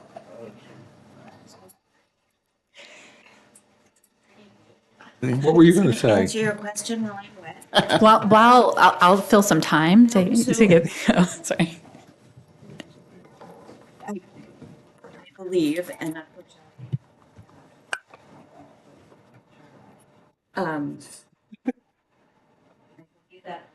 motions where somebody has made a motion and it has been voted one way or the other, and then you can't bring it Or up. if something fails, we can't bring it up again for a certain amount of time. Just my recollection, I will, before your meeting at which it is an issue, I will address your question and answer it for you. And Sarah, if you have something to add to that. I'm sorry to everybody.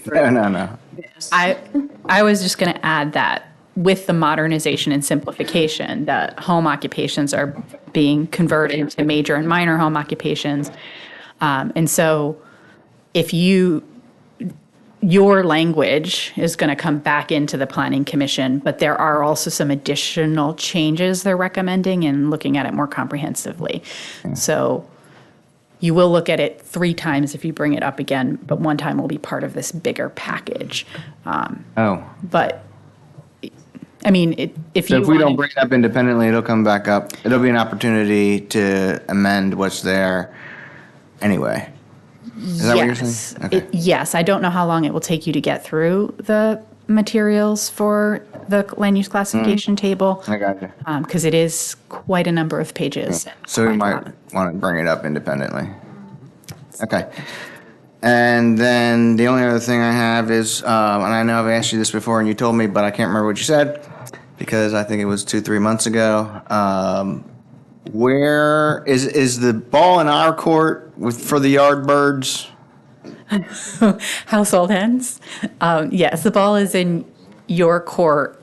You could just adopt the zoning ordinance, but that would not allow people to have chickens in their backyards because you have an ordinance that specifically prohibits it. And there's other things to consider, right? Noise, nuisance, that kind of thing you might want to think about in addition before you just So allow you it. just need a statement or majority of the council to say, hey, we want to move forward with this so that you can look at how it affects different zoning things and then come forward with a recommendation? Is that where we're at? So my part is done. It's Okay. for you all to work with Dr. Samilia on the work plan, and when you want to move that forward, I'm happy to provide advice, but every other change you need to make is outside of the zoning ordinances, and so it's Okay. not really my place to make those Okay, recommendations. so do we have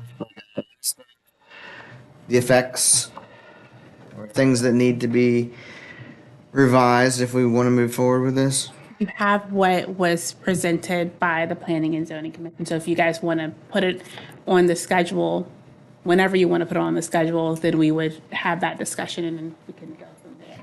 But what ended up happening is that the state came, timing-wise, there were other priorities, and then the state came out with these mandates. So it got put on the back burner. But if you're ready to move it forward, if the council is aligned on that, we can get it scheduled. It really just comes up to how you guys want to stack Put your the schedule. chickens on the front burner. It's up to you. That's a good one. I can't believe you said that. Now, look, this is serious business here. They're for egg laying, not.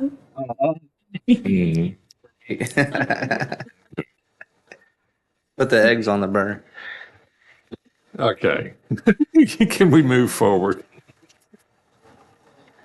All right. I see for the Board of Appeals, no hearing was held, so presumably there's no report. C-Box, you have a written report. And I just want to add really quick regarding oyster cultivation and oyster restoration. The county reached out to work with the town. I know that they're already engaged in working with North Beach. And so I have forwarded the invite. We're scheduled to have a meeting with the county to hear their presentation the last week of July. I've forwarded it to Sue from C-Box, and so they'll be looped in if they so choose to be looped in. So we'll have more updates on that, but it has to deal specifically with oyster restoration. So just wanted to add that as a part of this section.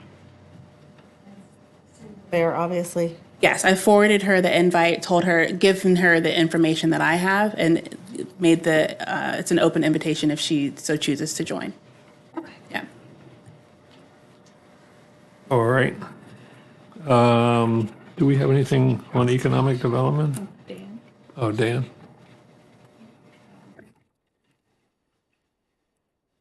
No, I guess the one thing that I have is me and Anthony had put together the rental subcommittee recommendations, and the status of that, I believe, is being handled through staff.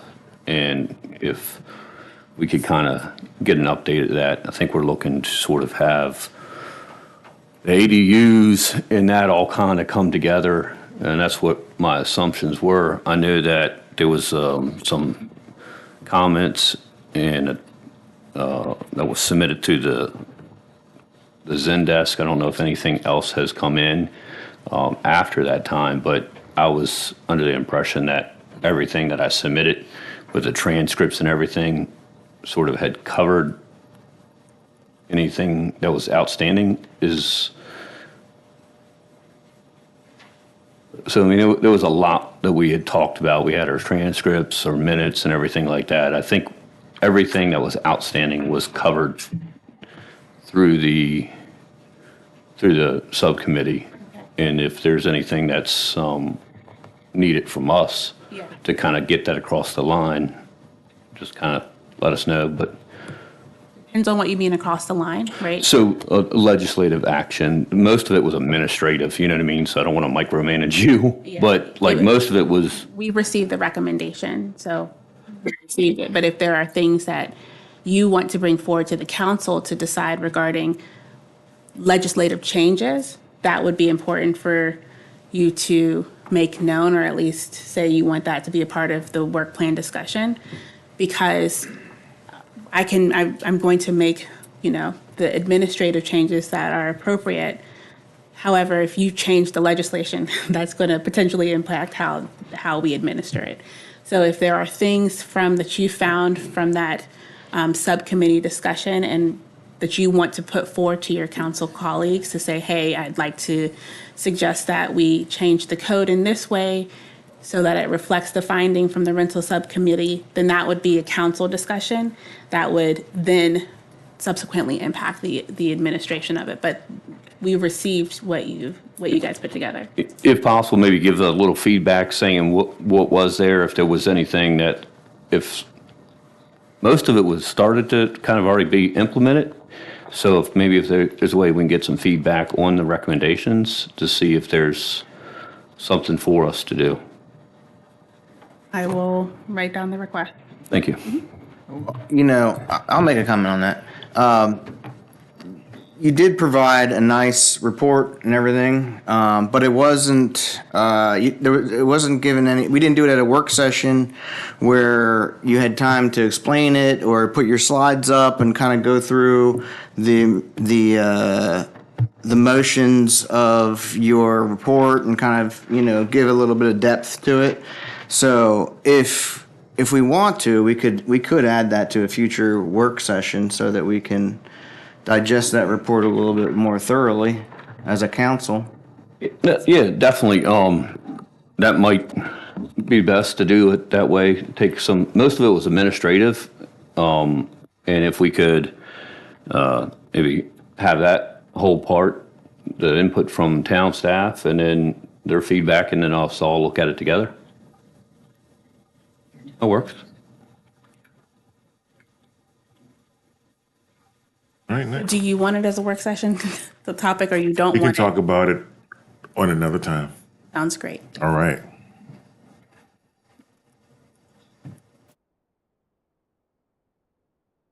All right, Green Team, we have a written report. Do we have anybody here to speak to it? Oh, Laura, you are. Laura, you've got the floor. Sure.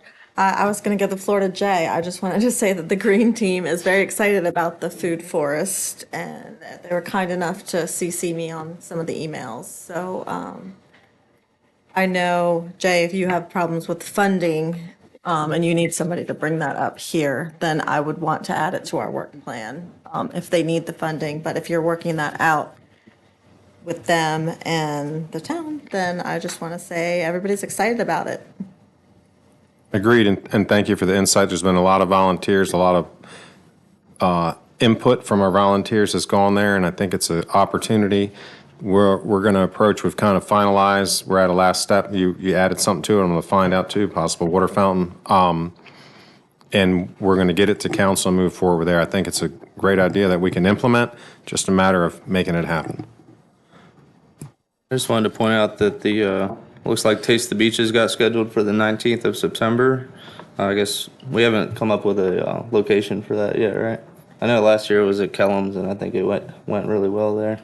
So that might be something to think about to bring it back to Kellum's. Are you guys talking about that? Yeah, still? The Taste of the Beaches? Yeah, like the location. So that's a town-driven event. I assumed that it would be at Kellum's. I think it works best at Kellum's, but it's definitely not my decision. Okay. We can chat more about that later, Sean. Yeah. It says they're talking about plan specifics at the next meeting. Likely be attending Taste the Beach, is not planning it. Okay, gotcha. Yeah. All right. Well, I'll just give you the input that I think it worked well at Kellum's last year. Thank you. Oh, part of our official record. Thank you. All right, moving along, Twin Beach Community Health Coalition. We are getting ready to start promoting this weekend. We are giving the town something to do while they get ready for the parade on August 8th. We have talked to the folks at North Beach Volunteer Fire Department to make sure that our events don't clash with each other.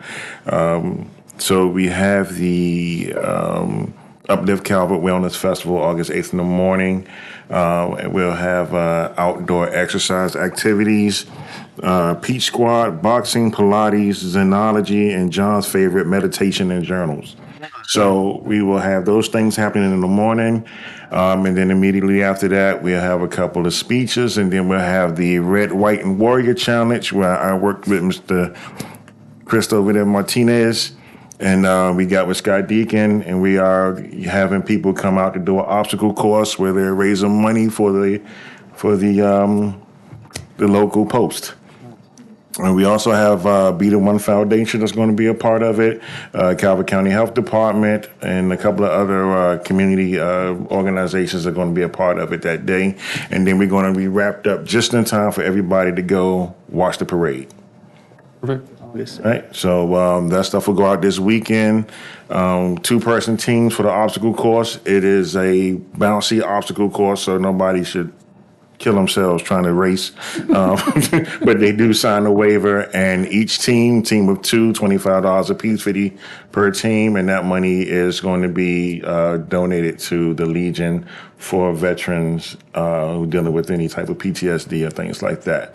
So we are going to start pushing that this weekend. As a member of the Legion, I appreciate that.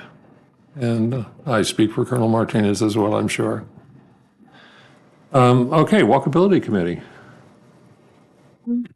Report, there's nothing really of note. We're just readjusting for fiscal year, or for year 2026. We have a couple things from 2025 that we will continue to track, and we're just making our plan for this year coming up.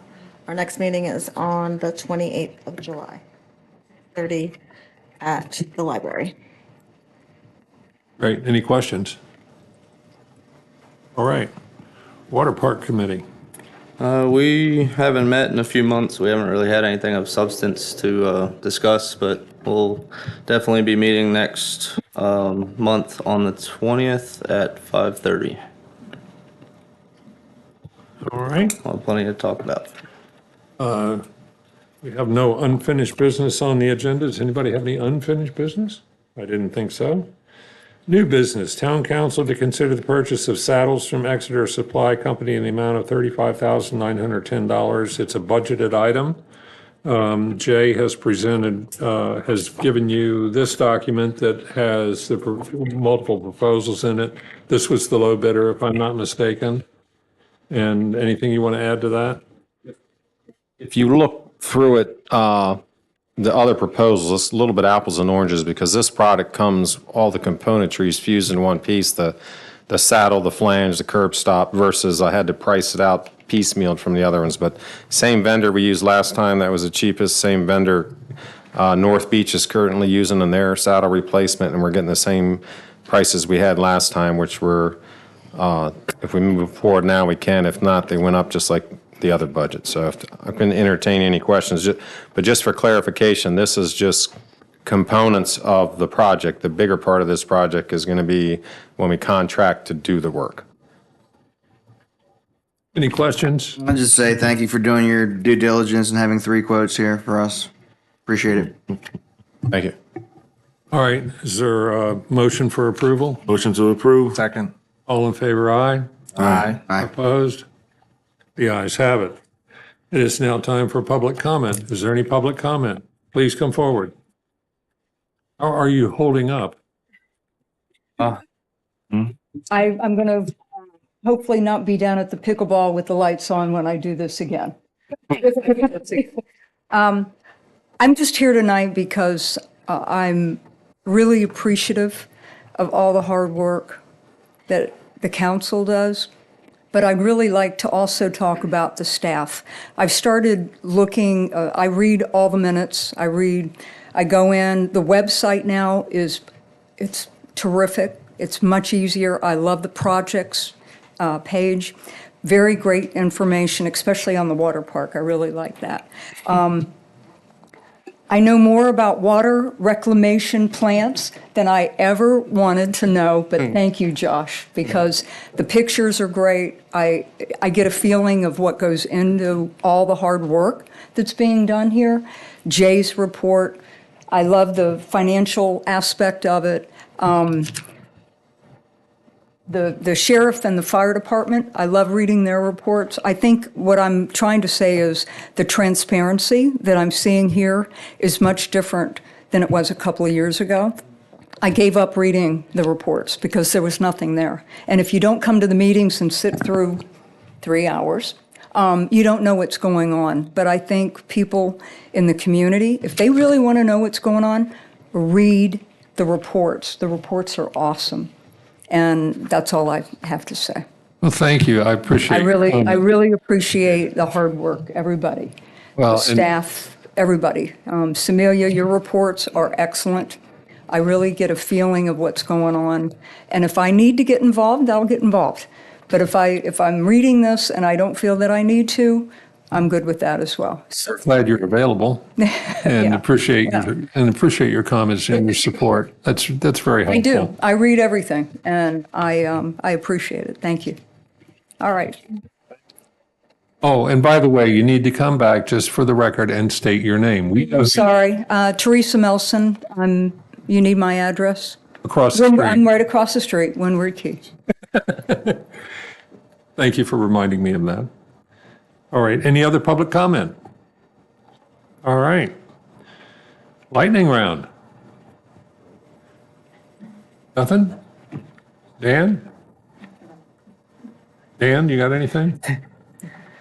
Eric? I'll just say I haven't seen them yet, but I've heard that there are soccer goals at Kelms Park, and I'm excited about it. I'm going to go look at them as soon as we get out of here. Sounds like a plan. It'll still be light. And inspect them, make sure they're good to go, but I'm sure they're great. So I really appreciate it, and I know a lot of people in town will appreciate it as well. Great. John? Yeah, like I said, I went to the Glow Party. That was fun, and we got Summer Nights Festival tomorrow night. So hopefully the weather holds out for that. Laura? I'd say I was invited by Lydia Wells, the Deputy Director of Parks and Recreation for Calvert County, to a meeting this morning. Good. And we talked about the land outside of Chesapeake Beach. And of course, I brought the opportunity of the railway trail to their attention. There was also several other people on the call that brought to their attention a need for facilities for theater and other arts. It was a really good meeting, and I appreciated that I had the invite, that they invited such a diverse group of people, and that they're doing the outreach for long-term planning, because I think when you do that and get the community involved, you understand what's needed, and you don't need big, huge moves to move towards something. It was very clear that capitalizing on our rural character and some agritourism and some of the things that a trail can provide would be very beneficial to Calvert County, to Chesapeake Beach, and the entire area. So it was very exciting to be in that meeting and talk about that stuff. That's great. I appreciate that. Anthony? You guys did really good tonight. Thank you. And so did you. All right. There's one more thing here. There was one public comment sent to us via the internet, via email. It's from Frank Douglas. It says, "To whom it may concern, I want to inquire about the removal of the barrier between Roland's back lot and 18th Street. This has already led to an increase in through traffic from a commercial area into a small residential street, which is often used as a major footpath from the neighborhood to the shopping center. There are no sidewalks. I realize that the blocking bars were on the property of Roland's landlord, and they removed it without consenting with the town. 18th Street is not meant to be a commercial entrance, and the exit coming out of the lot is a blind curb and a one-lane exit. 18th Street is labeled with a no outlets sign at its entrance from C Street, and it seemed to be the town's intent for it not to be a thoroughfare. That's the way they've written it. Safety is a concern, as already there are cases of commercial trucks using the exit entrance. The residents of 18th Street would like to see the town block this road in some way on town property, and that's submitted by Frank Douglas at 3908 18th Street. And this is something that I'm familiar with because I live in Chesapeake Station, and when you come out of 18th Street, you hit C Street, and this is a problem. That has been blocked off ever since the shopping center was built. I don't know who took and I actually did not realize that it belonged to the shopping center. That's correct, right, Jay? You want to speak up? Yeah, to save 100 emails and communications if I can. So it was passed by ordinance in the town to close 18th Street. It was closed with a barrier that the fire department could get through. Right. I don't know who took it down, but it is within Roland's property. So if we want to reinitiate that closure, we'd have to build a structure out on Town Road, and I could walk anyone through it. But that's where we're at. So they took down a gate that was on their property. If the town wants to enforce that closure, then we'd have to build a structure that's out on the road, and we can look at that. And I will speak to the owners of Roland's and find out what caused them to do that, and then we can talk about it during the coming month. But I just wanted to make sure that entered into the public record because it was submitted to us. What triggers discussion on public comments? Because I thought we were not supposed to have conversations. Last month, we talked about not having conversations on public comment. Now we are. So what triggers that merit? Well, that probably is because I'm very familiar with it because I'm the Homeowners Association president there, and I'm sitting in this chair, and Jay works for the town, and we had about 3 extra sentences on there, and we're done. All right, is there a motion for adjournment? Motion to adjourn. Is there a second? Oh, wait, we still have, hold Are on. we doing it? Need to go to closed session. All right, we are going to move to closed session. And, okay, let me read this. It's a motion to close the regular town meeting to go into closed session under the statutory authority of the Maryland Annotated Code pursuant to General Provisions Article 3-305B, subsection 7, to consult with counsel to obtain legal advice concerning potential litigation related to annexation documents. Okay, is there a motion to go into closed session? Motion. Second. Discussion. Second. Discussion. Why is there discussion on a motion to go into closed session? Looking back at the minutes that were approved, what item is it that has us go in there? Where on the minutes that were submitted and approved does this come up? Need it to be in the minutes?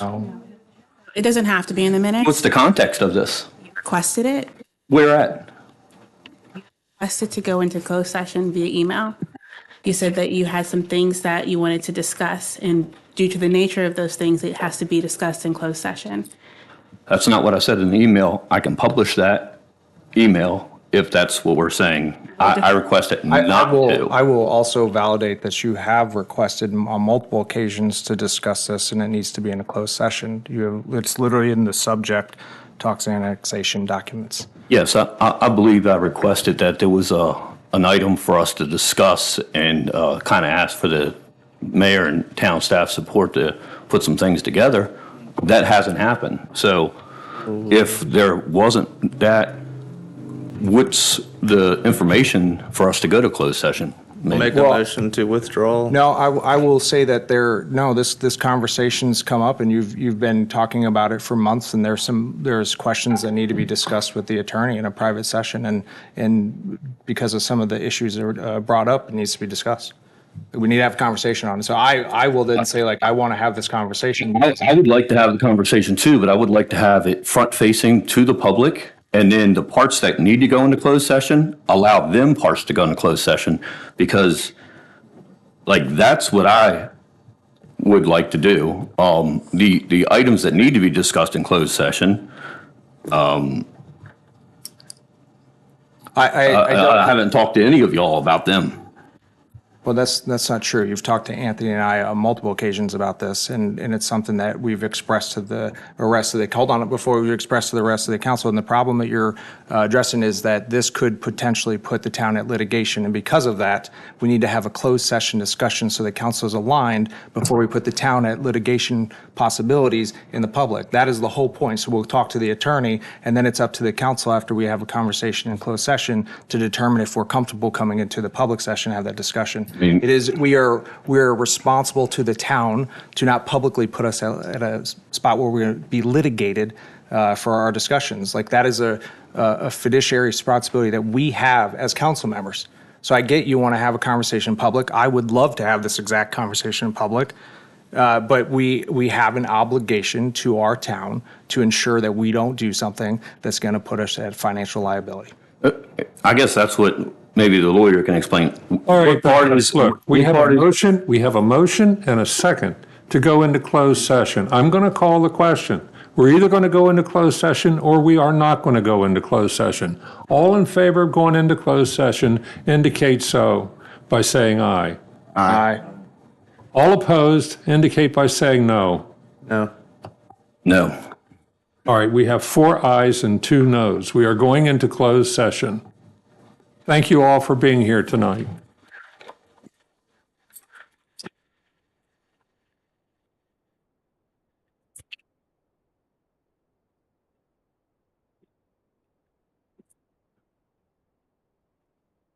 You good with us using the restroom? Yeah.